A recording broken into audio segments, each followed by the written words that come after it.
Thank you very much and welcome everyone. As the presentation title indicates, I will go through the key concepts of orphan designation. I'm not going to give you a thorough or a lecture on orphan designation, so I'll go rather quickly about medical conditions, significant benefit, and other technical topics. But please, if you have any questions about that, just address them after the presentation or maybe via email later, because we have pretty close contact with people applying for orphan designation. Without any more introduction, I mean, that's more or less the outline of my presentation. I'll go through an overview of the orphan designation, also about the procedure and the criteria for designation. I'll elaborate on the incentives for orphan drugs, which at the end of the day are the carrots that we have for people to apply for orphan designation. I'll give you some tips about how SMEs can deal better with orphan designation and the incentives based on our experience, which is quite big now because we have been working since 2000 on orphan designation, and SMEs are one of the biggest customers we have, I would say. I'll show you some examples of how beautifully some people can do things, and finally we'll give you some information on the latest developments on orphan designation and in the area. Let's start with the basics. So what's the purpose of the regulation? Why do we have a regulation in the EU about orphan drugs? Well, the idea is to provide a set of incentives to stimulate research, development, and marketing of products for rare diseases. And that's there because in the past it was identified that without incentives, the development for drugs for rare diseases was very, very small, because they are not normally very profitable in terms of the balance between development cost and benefit. And to do that, of course, we need a system to recognize who can be designated, and a system also to manage the incentives to provide to the people that have the orphan designation at the end of the day. The main characteristics of the of the orphan designation system is that this is just for medicinal products for human use. I'm mentioning that because some people sometimes discuss about veterinary drugs, etc. For that, we have another system, which is the MAMS, but it's not dealt by us. The procedure is totally free of charge, so there are no fees associated to the orphan designation, the decision from the Commission, or any of the application of the incentives. And that's obviously to attract people to come for this procedure, which at the end of the day is a voluntary procedure. It can be requested at any stage of development, and here I have to make some comments, because obviously, although we try to stimulate development, so we want to see people coming early for them to benefit from incentives, especially protocol assistance. It's true that there's some data that has to be shown for the assessment of the application, so we need some basic proof of concept to go ahead with the criteria for designation. But still, this has been, and also the Commission has been insisting to us that we have to be careful applying any stage of development and being quite open to companies when they come. The sponsors of the orphan designation application can be individuals, so researchers in Europe, or companies, established companies. And if they're established companies, they have to be established in the European Economic Area. That's the EU, Iceland, Norway, and Liechtenstein. And finally, just to, a small remark, is that we are dealing at the agency with the scientific opinion on orphan designation, but the final granting of the designation is for the European Commission, and is after you have the decision from the Commission when the incentives can be applied. I've been talking quite a lot about incentives, so let's see what incentives do we offer, or the regulation offers. One of them, and probably the most evident, is the fee reductions for our regulatory activities at the level of the EMA. These are either reductions or 100% exemptions of fees, and this is a policy that annually is reviewed based on the budget that we get from the European Union. What we have been trying to keep always is the highest level of fee reductions for SMEs compared to other industrial partners. And that has been also kept this year because we have reviewed the policy just back in January. I'll elaborate more on that later on. The second and probably the most interesting for industry incentive is the provision of market exclusivity, which is 10-year market exclusivity protecting against competitors for similar products in the same indication. The third one, very importantly for development, is the provision of protocol assistance from the EMA. I will elaborate on that later on also. And then finally, but not less important, is about also direct access to the centralized procedure. That's about the community marketing authorization. And also, the members, they have applied national incentives, also recognizing the value of the orphan designation. And for that, there's an inventory kept by the Commission about these national incentives. They can go from tax benefits, from earlier access to clinical trials, etc. And the inventory is kept by the European Commission and updated, I would say, officially regularly, but not that regularly. I mean, the last inventory was updated like 3 years ago. But anyway, that's more at the Commission and member state level. As I said, one of the most important incentives or valued incentives is the 10-year market exclusivity that can be extended to 2 more years if the development is for a pediatric population, and that has been supported by a pediatric investigation plan, and that has been finally completed. And the protection offer is against similar products. It's very important that I try to clarify what a similar product is, because sometimes this is a bit complicated. So the protection is given against similar products. That means that products that have a similar molecular structure, similar mechanism of action, and for a similar indication or same indication. So this protection means that once the product is put on the market, competitors cannot reach the market unless they are not similar or they comply with the 3 derogations that are on the bottom of the slide. So it's not a protection against any other product in that indication. The derogations that would allow the second product to access the market would be that the first sponsor consents, which is unlikely but has happened sometimes. They can agree to share the market. That the second company can demonstrate that there's a lack of supply of the first product, so not all patients with that disease receive the treatment, really, or that the second product can demonstrate that clinically is superior. And for that, the regulation mentions that normally we would expect some sort of direct comparison with the previous product, with the first product authorized. In terms of fee reductions, as I said before, we try to decide on a policy every year, and that's based on the support that we receive annually from the European Union. There's a special fund to cover for all these expenses in terms of fee reductions, and approximately every year we have been receiving about 6 million euros from the European Union. As I said before, we have tried to always protect SMEs because, okay, of course, SMEs are the ones most in need for help in terms of fee reductions, but also, as we have recently discovered, in a way, in a survey, we see that SMEs are responsible, and academia, in fact, for 79% of development of advanced therapy. So there's a lot of innovation in your hands, and that's something that we have really to cherish in a way in Europe. So that's why we are trying to protect these developments. The policies renew annually, and we have always a publication on the web about the new policies, so that can be found on the web, and again, it's according to current budget. This is just to illustrate how the fee reductions and the use of the EU fund is used. In 2012, as you can see, most of the fee reductions went to marketing authorization fee reductions. It's 60% of the total 6 million. And about 30% went to covering fees for protocol assistance, because for SMEs, protocol assistance is fully waived. And then there are other small pieces of the cake, I would say, that go for inspections or post-authorization activities.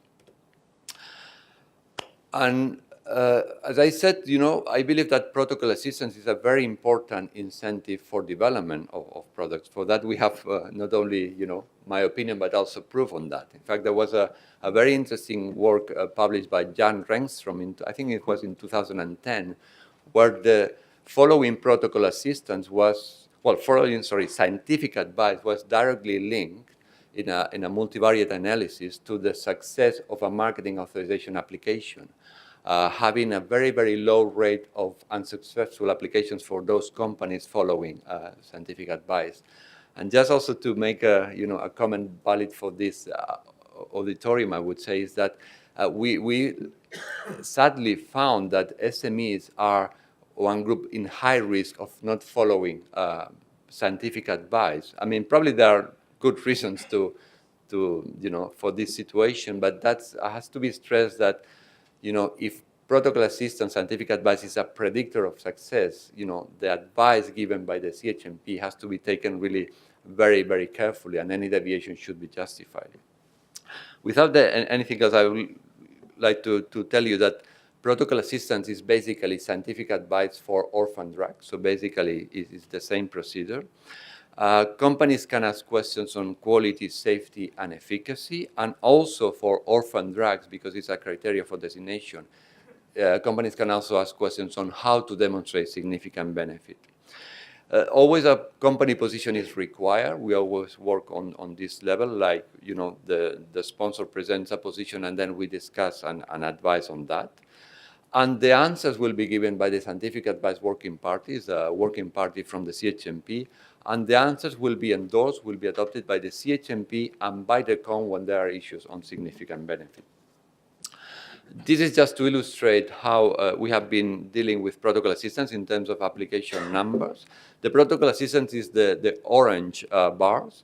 As you can see, we have around 80 applications per year, which is a reasonable amount, I would say.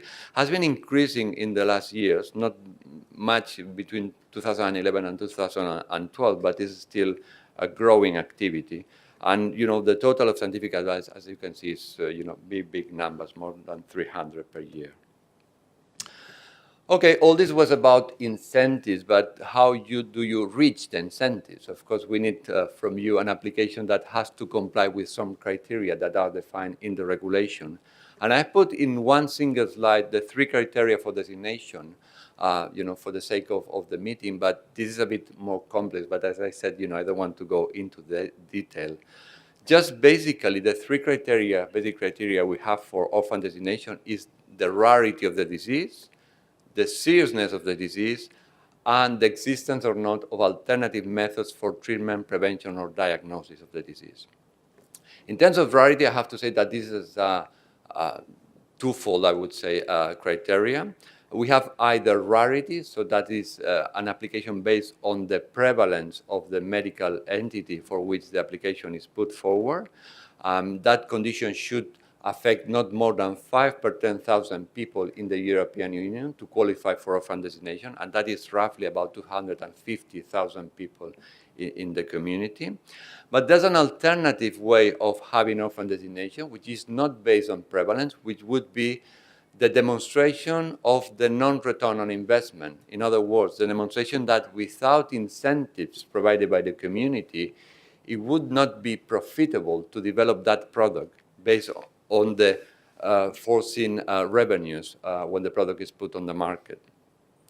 This is legally a possibility. In practice, has not been successful. I have to be very frank with you. I wouldn't try this if I would be you, because it's extremely difficult, I mean, technically, to demonstrate that when the product is marketed, the price will not really cover, or the return will not be covered the development.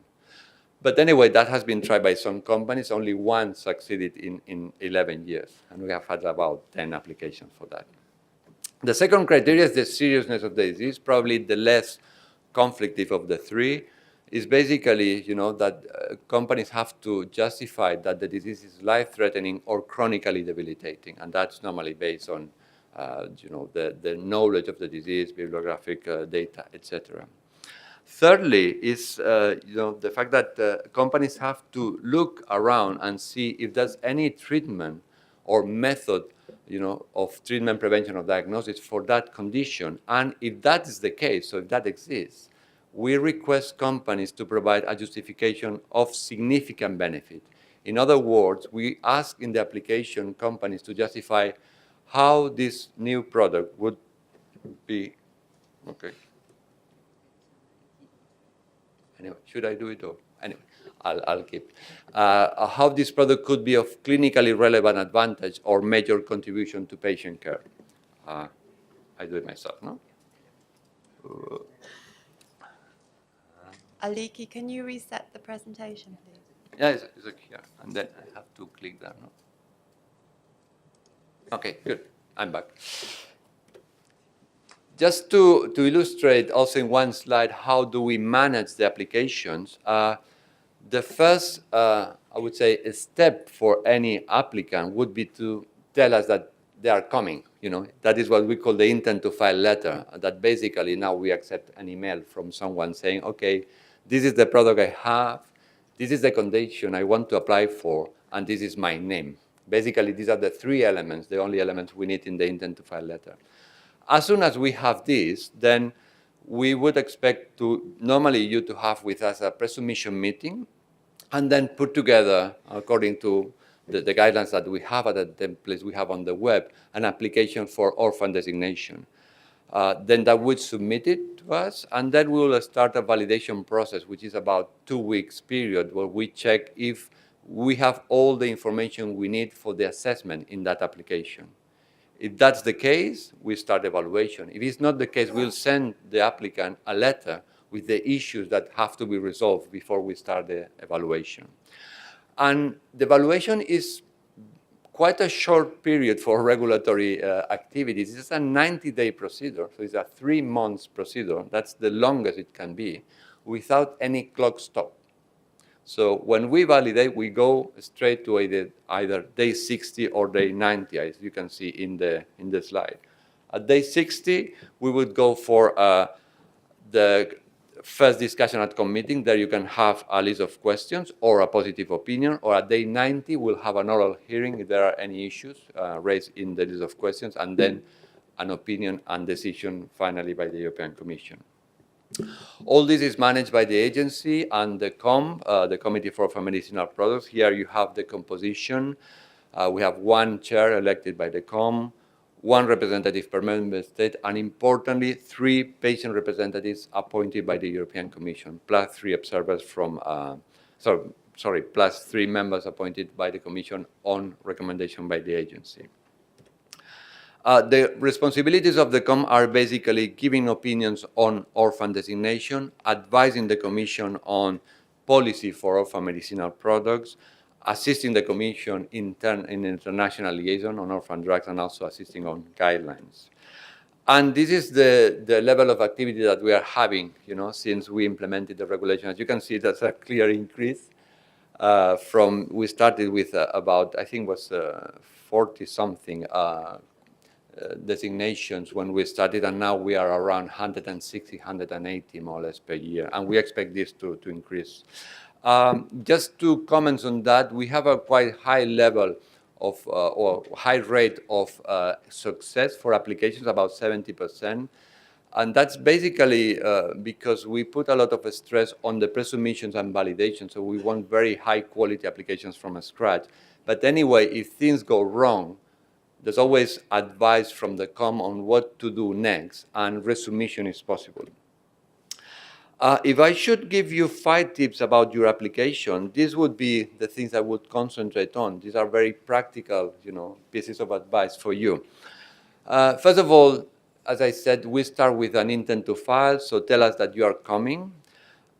Use our templates. We have now invested a lot of effort on our web. There are lots of templates there for the submission of the application, for the minutes of the pre-submission, etc., etc. Look there. Try to apply these templates to your application. And also be aware that we accept joint submissions with the FDA. So there's also a joint application form on the web. Use our web resources in terms of prevalence that is published already. No problem if you refer to that. Still, you have to justify, but refer to what has been designated. We can help you with translations. We offer free translations, in fact, for the active substance and the medical condition. And also go to the national formularies to check what is existing in terms of justification of significant benefit or not. Use available guidance that we have on the web. particularly the format and content guideline, which gives a lot of guidance on the application. And then ask for a pre-submission meeting. We can have this request via email, and we can have either face-to-face or teleconference meetings, which normally now they are the case. This is just, a screenshot from the how to apply orphan designation page that we have. And also we have a long question and answer document that addresses many questions you may have. That is just, I have not much time. I'll go quickly through that.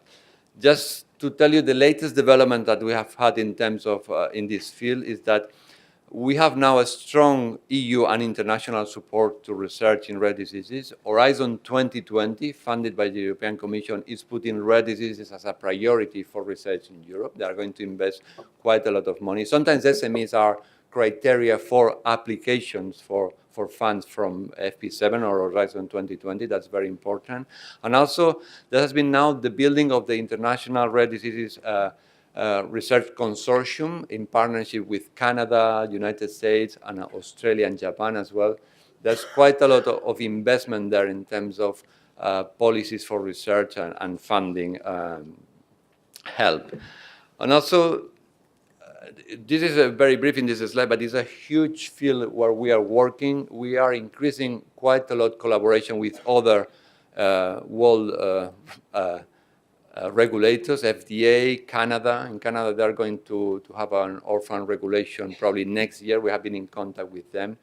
And this is not about making friends and having funny teleconference with them. It's about working together on real-time on applications, harmonizing criteria, and having really collaboration on conditions, etc. So we are really achieving quite a lot of harmonization there. And just to finish, I want to show you what it can be like a dream, but this is a real example of what a company, an SME, did in 1 year. So they came for orphan designation to the US and to the EU in 2 months sort of gap. In January, they were in the FDA. In February, they were with us with a common application. They applied for status, SME status, in April of that year. They got a designation in the EU in May, SME status in May, decision in July from the European Commission. They had also, their orphan designation in the States in September, and they started protocol assistance in August. So in 1 year, they went from 0 to being an SME, having 2 designations by the FDA and the EU, and having a protocol assistant that started in August. They finished this protocol assistant in September. This is a real case. So the message for me is just plan your strategy and make use of the regulatory collaboration we have and to the resources that are in favor for you to apply. And that's more or less it. Do I have a minute? No? Okay. So have a look at your slides, because in the last slide, okay, good. In the last slides, there's this example of the projects funded by the European Commission recently. And just in the arrows, I'm indicating the ones that are for orphan drugs. It's just to give you more incentives for application. That was published in Nature Reviews in April this year, because I believe that orphan designation is seen by many now as a sort of a quality check of the scientific strength of a project. So use this in your benefit and try to see if that works for you. And there's more information here about where to find information in our web. So thank you very much.